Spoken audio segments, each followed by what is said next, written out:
C'était le, voilà, quand moi j'ai pensé qu'on pouvait venir ici dans ce lieu, on a tout de suite pensé à qu'est-ce qu'on va en faire, quoi.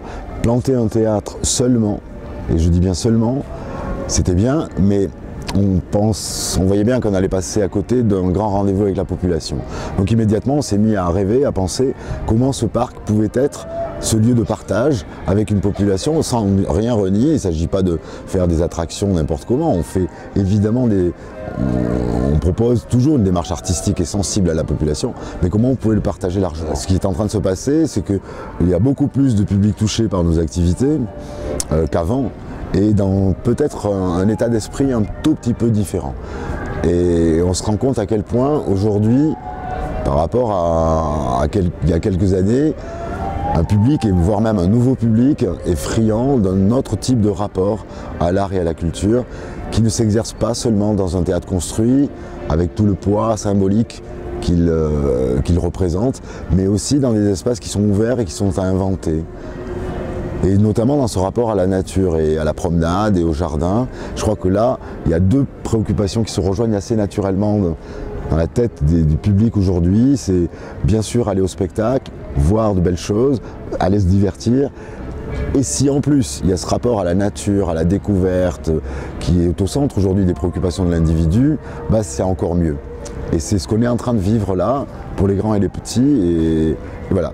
Peut-être sera-t-il dommage un jour qu'on soit obligé d'abandonner le parc pour ne rentrer que dans notre magnifique théâtre qui va être une Rolls, puisque ça va être un très très beau théâtre. Mais comment ne pas perdre ce rapport-là? Ça sera probablement une des questions des années 2015, 2016 et pour l'avenir. Alors la saison prochaine, on ouvrira très très tôt, puisqu'on essaye de profiter du beau temps dans l'espace des haras, quoi. Donc du coup on ouvrira dès le 10 septembre avec un week-end qu'on proposera en collaboration avec le Festival de la Bâtie de Genève, puisque vous savez qu'on est très lié avec Genève, et on a développé tout un programme de production et de présentation de spectacles en commun. Donc là, on ouvrira par une création de Rodrigo Garcia dans le théâtre des Haras. Et ensuite, on a une immense chance, puisque Bartabas était venu il y a 2 ans, à l'époque on n'était même pas installé ici, on ne savait même pas si on allait pouvoir y rentrer dans ce magnifique parc, mais j'avais quand même pris la peine de lui faire visiter en plein hiver, sous la neige, cet endroit magnifique.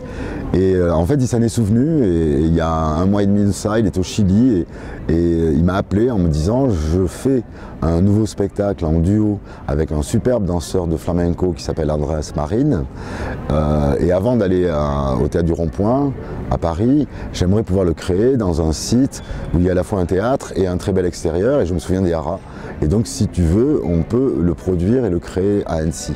Et donc voilà, donc on a accepté ce cadeau, donc on ouvrira le mois d'octobre avec une création Bartabas Andrés Marín pour 12 représentations dans le théâtre des Haras.